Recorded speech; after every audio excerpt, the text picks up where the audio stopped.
दोस्तों नमस्कार। VK knowledge electrical में आप सभी का स्वागत है। साथियों, आज हम इलेक्ट्रिशियन थ्योरी के टॉपिक रजिस्टर और सोल्डरिंग पर आधारित एमसीक्यूज इस वीडियो में पढ़ेंगे।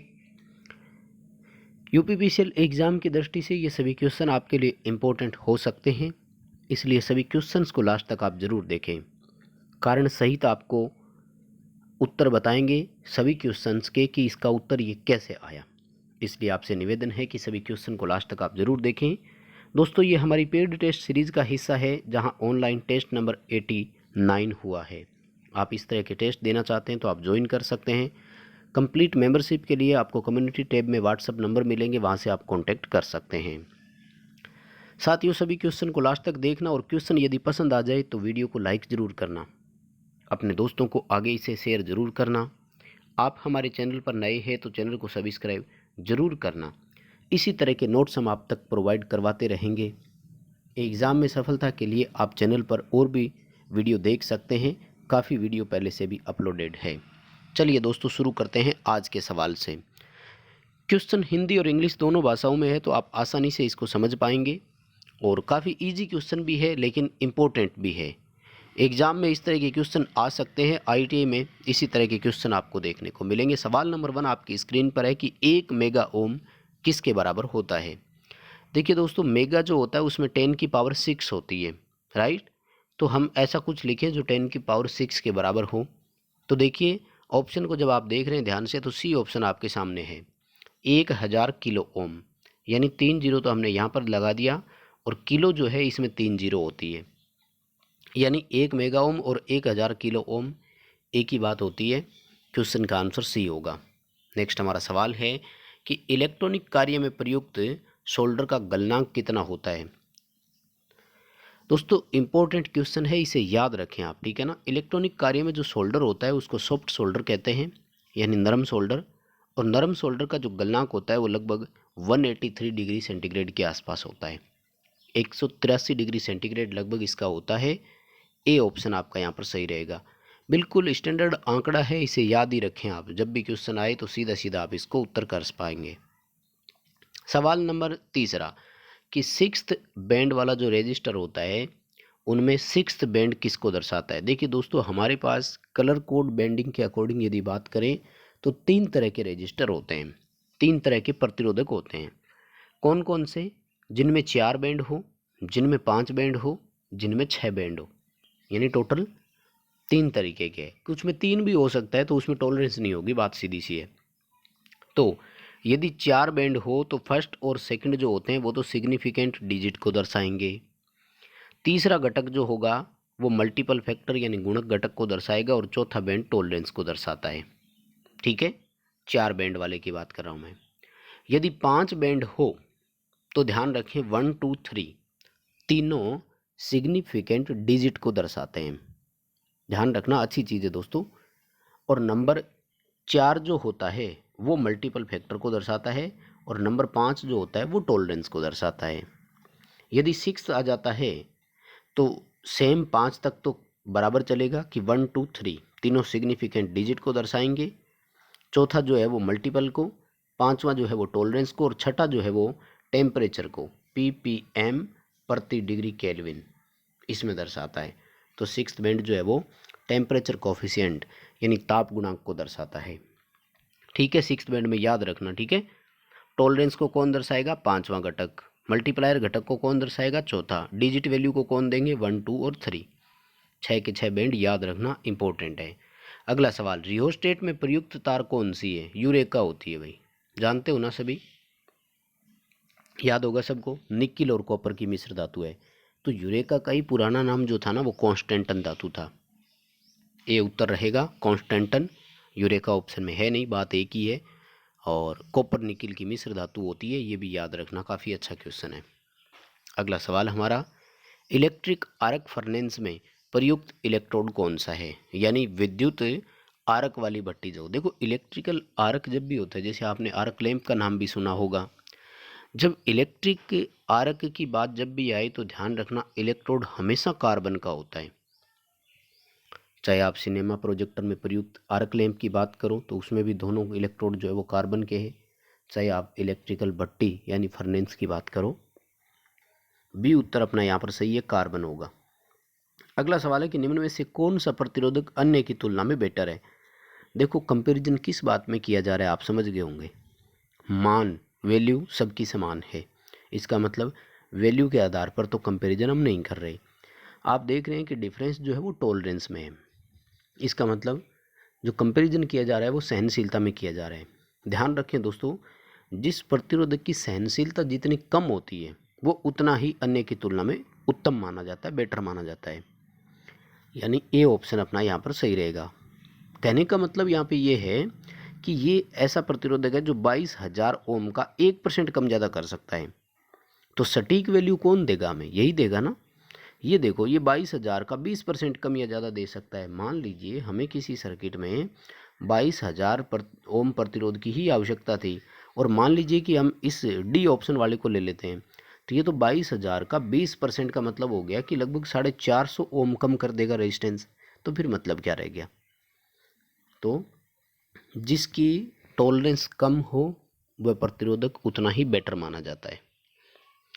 अगला सवाल है कि निम्न में से कौन सा परिवर्ती प्रतिरोधक का प्रकार है। वेरिएबल रजिस्टर कौन सा है। थर्मिस्टर भी होता है, पोटेंशियोमीटर भी होता है, रियोस्टेट भी होता है। डी उत्तर हो जाएगा, ऑल अबव। यानी उपरोक्त सभी जो है ये वेरिएबल रेजिस्टेंस परिवर्ती प्रतिरोधक के ही प्रकार है। अगला हमारा सवाल है, यदि डायरेक्ट आर्क फर्नेस में सप्लाई सिंगल फेज एसी या डीसी हो तो कितने इलेक्ट्रोड की आवश्यकता होगी। बहुत साधारण सा क्वेश्चन है। सिंगल फेज एसी या डीसी है तो प्लस माइनस होगा या फिर फेज न्यूट्रल होगा। बोले तो 2 इलेक्ट्रोड की आवश्यकता होगी हमें, केवल मात्र 2 इलेक्ट्रोड, पॉजिटिव नेगेटिव या फिर फेज न्यूट्रल के लिए जो दोनों तरफ से लगेंगे 2 इलेक्ट्रोड की आवश्यकता होगी। अगला सवाल है कि पीटीसी प्रतिरोधक क्या कहलाते हैं। पीटीसी को पूरा बोलते हैं अपन पॉजिटिव टेम्परेचर कोफिशिएंट।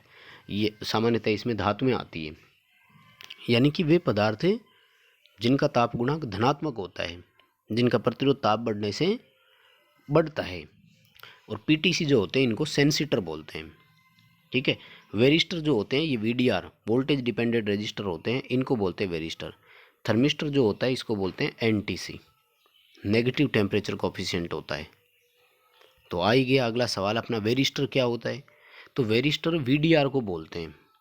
किसको बोलते हैं, वीडीआर को। और वीडीआर का पूरा नाम होता है वोल्टेज डिपेंडेंट रजिस्टर, यानी ऐसे प्रतिरोधक जो वोल्टेज पर निर्भर करते हैं और इनका मान वोल्टेज बढ़ने से घटता है, ये भी ध्यान रखना।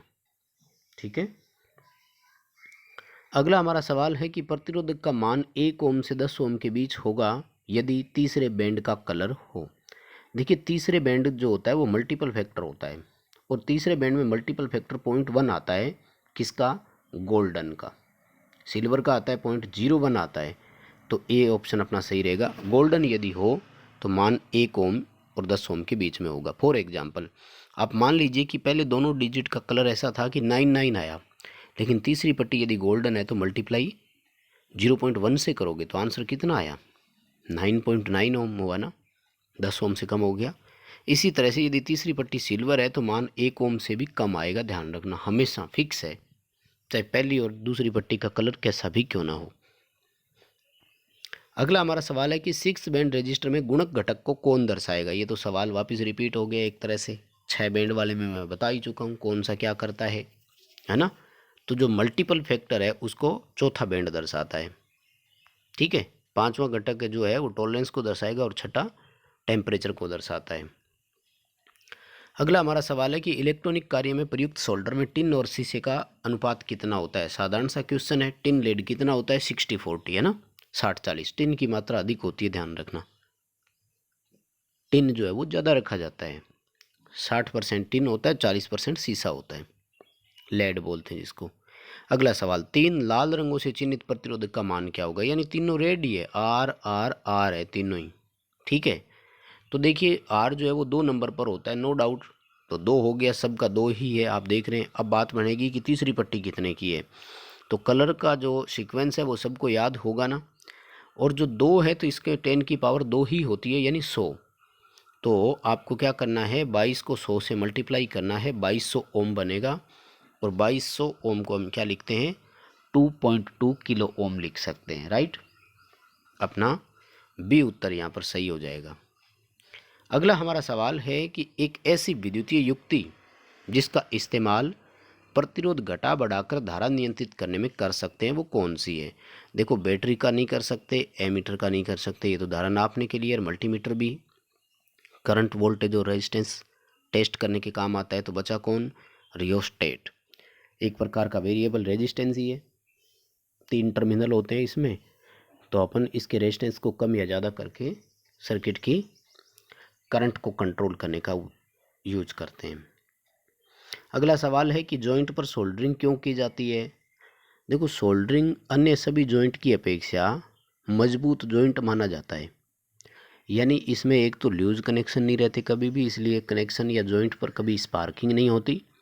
स्पार्किंग नहीं होती तो बेटर कंडक्टिविटी यानी उत्तम चालकता हमें प्रदान करता है ये।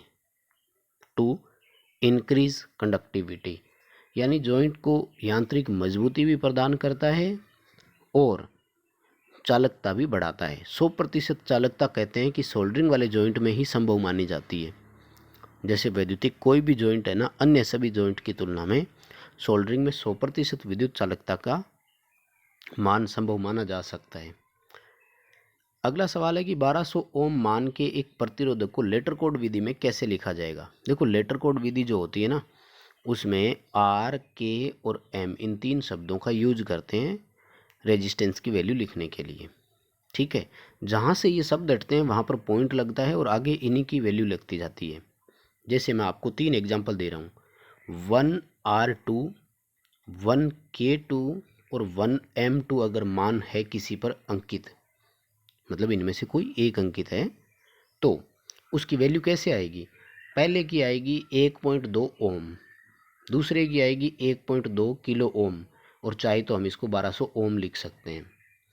तीसरे की आएगी 1.2 मेगा ओम, चाहे तो हम इसको 1200 किलो ओम लिख सकते हैं, वो एक अलग बात है।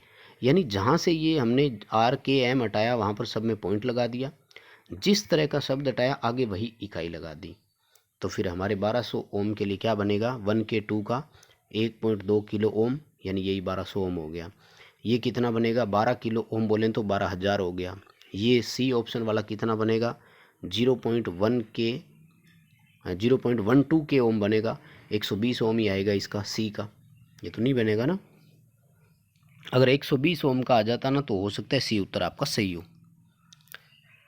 अगला सवाल है कि अंक 5 हेतु कार्बन रजिस्टर पर कलर कैसा होना चाहिए। भाई याद कर लो, बी रोय ग्रेट, 0 1 2 3 4 5, जी आ रहा है और जी फॉर ग्रीन होता है, यानी अगर कलर हमारा ग्रीन है तो अंक 5 हमें प्राप्त होगा। अगला सवाल है कि वह पदार्थ जिसका विद्युत प्रतिरोध प्रकाश पड़ने से बदलता हो, तो प्रकाश वालों को बोलते हैं LDR, लाइट डिपेंडेंट रेजिस्टर, और इनमें जो चालकता कहलाती है उसको फिर फोटो कंडक्टिव बोलते हैं। ठीक है, फोटो कंडक्टिव कहा जाता है, डी उत्तर सही होगा। अगला सवाल है कि प्रतिरोध ऊर्जा को किस रूप में व्यय करवाता है। जो रेजिस्टर में एनर्जी डिसिपेट होती है वो हमेशा हीट के रूप में होती है, उष्मा के रूप में होती है, गर्म होकर के ही ऊर्जा नष्ट करता है, जैसे जूल ने कहा था I²RT के बराबर होता है। ए उत्तर सही होगा। अगला सवाल है कि सोल्डरिंग करने से पहले मुख्यतः किया जाता है। सोल्डरिंग करने से पहले जो जॉइंट वाली जगह होती है ना, उसको थोड़ा सा हम साफ सफाई करते हैं और इस प्रक्रिया को टिनिंग प्रक्रिया कहते हैं। ठीक है, टिनिंग प्रक्रिया बोलते हैं, ए ऑप्शन सही रहेगा। अगला सवाल है प्रतिरोधक पर रंग क्रमश है, सफ़ेद, बैंगनी और काला है तो मान कैसा होगा। देखो पहले 2 को तो छोड़ ही दो क्योंकि 9 7 सबका कॉमन है, तो आपको तो ब्लैक का देखना है। ब्लैक जो होती है ना, इसमें 10 की पावर 0 होती है। ठीक है, और किसी भी संख्या की पावर 0 हो तो उसका मान हमेशा 1 होता है। 97 को 1 से मल्टीप्लाई करोगे तो उत्तर कितना आएगा, 97 ओम ही आएगा। बी उत्तर अपना सही हो जाएगा। आगे देखिए, चांदी, रजत यानी चांदी को बोलते हैं, चांदी की सहनशीलता पूछिए, तो चांदी की सहनशीलता 10% होती है, गोल्डन की 5% होती है। दोनों की याद रखना, अच्छा क्वेश्चन है, आ सकता है पेपर में। अगला सवाल है कि सोल्डरिंग के लिए अनुशंसित संरचना क्या है, यानी सोल्डरिंग जब भी करें तो हमें क्या कहा जाता है। सोल्डरिंग करने के लिए एक चीज़ आपको ध्यान रखनी होगी कि जिन दोनों का आप जॉइंट कर रहे हैं वो एक दूसरे को ओवरलैप करते हुए होनी चाहिए। ओवरलैप समझ रहे हो ना, एक दूसरे के कुछ हिस्सा उनका ऊपर रखा जाता है और इसको बोलते हैं लैप जॉइंट। ओवरलैप करना, एक दूसरे के ऊपर रखते हैं तो वो लैपिंग कहलाती है, ओवरलैप होता है तो लैप जॉइंट होता है सोल्डरिंग में हमेशा। अगला सवाल है कि सिंगल ब्लैक बैंड रजिस्टर को क्या कहा जाता है, यानी एकल काली पट्टी, मतलब एक ही पट्टी है और वो भी ब्लैक कलर की है। तो देखो भाई, जो कलर कोड टेबल के अनुसार भी आप देखोगे तो ब्लैक का मान कितना होता है, 0, यानी ये ऐसे प्रतिरोधक है जिनमें कोई मान नहीं है, इनको 0 ओम रजिस्टर भी कहा जाता है। सिंगल ब्लैक बैंड रजिस्टर है ना, एक मात्र पट्टी थी वो भी काले रंग की और ब्लैक का मान कितना होता है, 0, यानी ये कोई प्रतिरोधक है ही नहीं। ठीक है, एक तरह से संट बोल सकते हो आप इसको। तो बस दोस्तों, यही थे आज के 25 क्वेश्चन। उम्मीद करता हूँ क्वेश्चन पसंद आए होंगे। पसंद आए हैं तो वीडियो को लाइक ज़रूर करना, अपने दोस्तों को आगे फॉरवर्ड ज़रूर कर देना। चैनल पर नए हो तो हमारे चैनल को सब्सक्राइब ज़रूर करें।